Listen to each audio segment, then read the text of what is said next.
everyone, AlphaSoul here, and welcome to another video. In today's video, we're going to go ahead and talk about pay to win and Ashes of Creation specifically. Now, this has been something that has kind of been brewing that I've been wanting to respond to just because I've seen a little bit of comments here on my videos, some I've seen on the forums, and I wanted to specifically address this and kind of give my take on this particular issue. Now, I'm going to go ahead and divide this video into two parts. One is kind of like setting a baseline of what pay to win is as far as the history and everything like that goes, and then two, I'm going to go ahead and jump into pay to win and specifically Ashes of Creation. Now, really the genesis of this video is whether or not Intrepid Studios or Steven has broken their promise specifically in regards to pay to win. Now, personally, I don't think so, but let me try and, go with this video and see where we're going. All right, so let's go ahead and get started.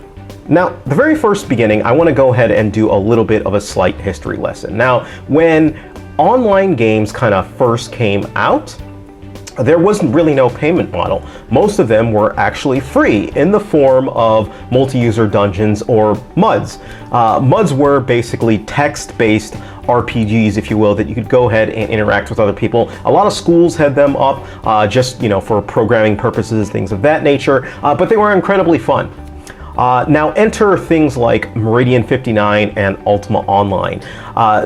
When these came out, basically, they were graphical MMOs, or they were graphical online RPGs, if you will. And I remember thinking at the time when I was first announced to it, man, this is absolutely fantastic. I got to get my hands on it. Enter the very first payment model, which was the subscription payment model. Now, I think the most onerous one was Meridian 59, which you had to have an AOL subscription, and then on top of that you had to pay for the game and then pay I think it was time-based, like a time-based fee to access and play Meridian 59, which even by today's standards was still pretty expensive, but people did it. Now, when Ultima Online came around and, some of the other games came around, they used more a traditional, what we know today as a subscription. You purchase the game and then you would pay on top of that like $14 a month or however much it was to go ahead and continuously play and access the Ultima Online servers. Now, payment for it was not only to get money, but to actually help pay for the servers and to keep things up and running. So I remember even at the time, a lot of people had a tough pill swallowing the fact that this cost a continuous amount of money that you had to keep paying, and people really just wanted to pay kind of like a one-time fee and access it. But again, server costs of upkeep, and continuously development, you basically had to have a payment model that you would continuously power and fund these things, right? So subscription model was perfectly fine. That went on for a while, and then as MMOs developed, what essentially grew out of that was a free-to-play model. The free-to-play model was kind of flipped things on its head. Rather than charge people for access to the game, sometimes even the game period, what they would do is say, hey, come into our game for free. Instead, we're going to offer these things in cash shops, basically, that you can go ahead and purchase these items, and that's how we'll get our money, right? Now, personally, when I look at these things, and even just knowing that cash shops and free-to-play models actually bring in more money for MMOs in general because it's an easier ask. It's basically saying, hey, you don't have to pay us for sure every single month, but if you wanna, you can go ahead and give us some money, for these particular items, right? And that works off pretty fine. I think that ends up, people spending more money on that to begin with. But with that, essentially rose what we know today as pay to win. Now, pay to win doesn't have any traditional definition for it. Pay to win, I saw on Reddit what I thought was a good definition for it, so let me go ahead and read that off. The user who posted this was Cherry-Zero. Pay to win is a situation where the player can buy in-game content or in-game changes with real money that give the player a gameplay advantage or advance the player gameplay-wise. Very important. Pay to win aspects you can find all over games, mobile apps, and things of that nature. And you don't have to have multiple people in order to, do it, basically, or to experience pay to win. You can go ahead and pay for the right to continue access to a game or continue access to a game faster, right? Like the game may lock you out after X amount of tries or time, and in order to access it immediately again, like it refreshes once, a certain amount, but in order to access it immediately, you can pay. Right? Or you can pay for power-ups. You can pay for things that make it easier on you and make the game easier on you. Right? So let me go ahead and list off, 5 things that are particular to pay to win, right? Actually, before that, let me touch on one thing. Despite that definition that I gave, pay to win has varying degrees. In other words, it depends on the game. It's highly suspect on the game and the game's mechanics itself, and how it's actually implemented, right? So let's go ahead and start. 1, can the item be earned normally, right? That's one consideration that you're looking at if you're considering something pay to win, right? Can the item be earned normally? What I mean by that is, if you purchase this item from the said cash shop, right? Can you earn that normally within the game? 2, if it can be earned normally, what is the rate, right? Just because you can earn something normally still doesn't necessarily mean that it's not pay to win, because it could be some outlandish thing where you can only access said item and earn said item at the rate of, say, playing 24 hours a day or 24 hours over a period of like 3 months, whereas you can just purchase it for $2 or something of that nature. So that is something that I would consider pay to win. So again, mechanics and specific implementation come in for things like this. Cosmetics. A lot of people think cosmetics are not pay to win, and for the most part, I actually tend to agree with them. But there are certain games that do make cosmetics a little bit more of a pay to win. If the end game for a game is cosmetics, really, you can make an argument that for your character to look good, you need to purchase these items, right? To the same token, can those or respectable items be cosmetics be found in game through normal means, right? All of that affects. Now, in PvP games, this takes on a little bit of an additional kind of thought process, right? What I mean by that is, if you can hide your makeup of your character, you potentially gain an advantage. If you're a plate class, sword and board running around, but if you can change your cosmetic into a cloth class, well, that presents an advantage to somebody who is looking at you and looking to fight you, because they will look at you a different way, in cloth versus in full plate, right?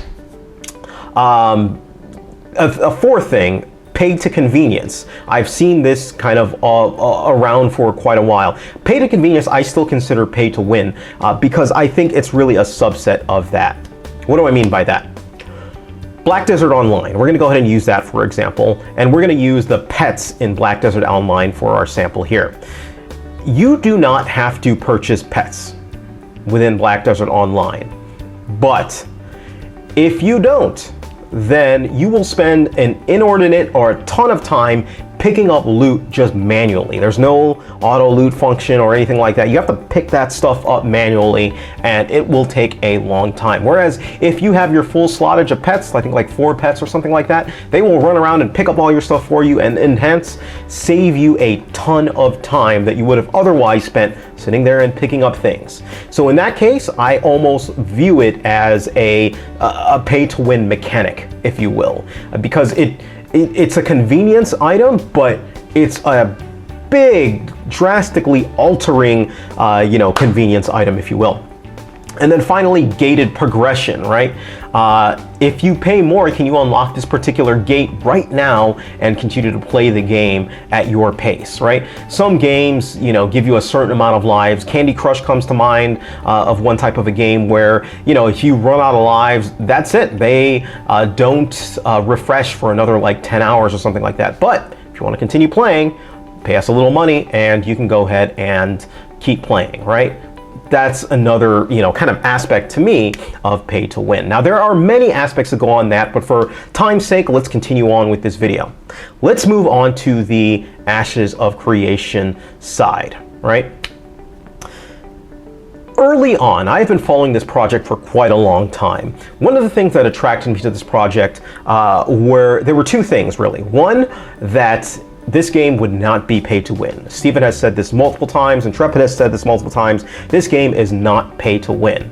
I know Steven comes from Arc Age most recently, which has many pay to win aspects, and if you have a large wallet, you can gain a pretty substantial advantage over other people using it. At least that's what it was before. I'm not sure how it is now.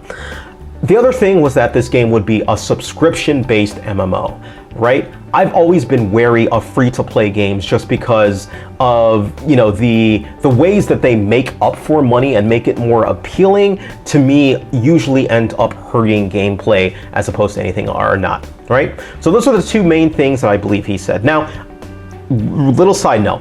If at any point you see or hear me say anything that you see otherwise, like has been posted, it's really hard to kind of keep track of info. I did my best to search for info, but if you see or heard Steven say something else in regards to what I'm going to say, please feel free to call it out. You know, I'm not somebody who's going to get mad or think that's rude or anything like that. This is a discussion, so please feel free to put it down in the comments and, you know, we'll discuss it out. Anyways, so those are the two main things. That this would be subscription based and it's not pay to win, right? So where is the conflict coming from? So let's start with, Ashes of Creation is not pay to win. As you can see from what I was describing as pay to win, it's very hard to make any sort of judgment on Ashes of Creation on its face right now because the game isn't out. There is nothing to compare it to, right? The cash shop is really what's driving a lot of people saying, oh man, they said it wasn't pay to win, now they have this cash shop, right? To my knowledge, Steven has never said that there would not be a cash shop, right? In fact, I was fully expecting there to be a cash shop even when it was announced that it would be a subscription-based MMO, just because the aspect of pulling in additional money from a cash shop to me is part of what makes most MMOs sustainable to this day. In fact, I have a prediction. Blizzard, you know, almost every single game that you're going to come across has a cash shop, and I think games like World of Warcraft, as they go on, they're going to keep introducing more things. And I had this same prediction before. They apparently added a whole bunch of different mounts that caused some controversy, but yes, cash shops are here and they're here to stay. To me, the limiting factor really is as long as the items in there don't constitute as pay to win or directly affect gameplay to a point that gives you an advantage, I'm fine by that, right? So I think when a lot of people saw the cash shop come in and saw these items being sold, these cosmetic items, they on their head were basically like, what is this? This is not what we were promised, which I think is where that conflict is coming from, right? Again, I don't tend to agree with it because I don't think that cosmetics as we know them right now are pay to win. Until we actually see it in game. I think it's been mentioned that you'll have the possibility to switch off, you know, other players' cosmetics so you can see what they have on. We'll see how it actually goes, but without an actual game, it's really hard to make a determination if that actually is, right? So in a nutshell, I do not believe that Intrepid has gone back on their promise about Ashes of Creation being pay to win. As it stands right now, it's not pay to win in any shape or form. I think as time goes on, we will find out a little bit more. There hasn't been anything that I've seen that has been added, and really the only question here is how are the cosmetics specifically going to affect the gameplay? If these cosmetics allow you to mask your armor and things of that nature so you can't make a determination on what class or what somebody is playing like, that would constitute as a pay-to-win item.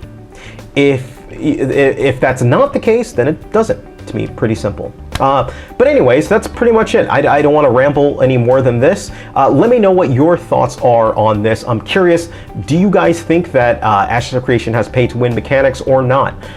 Again, I don't, but curious what you guys think. All right, that's pretty much it, guys.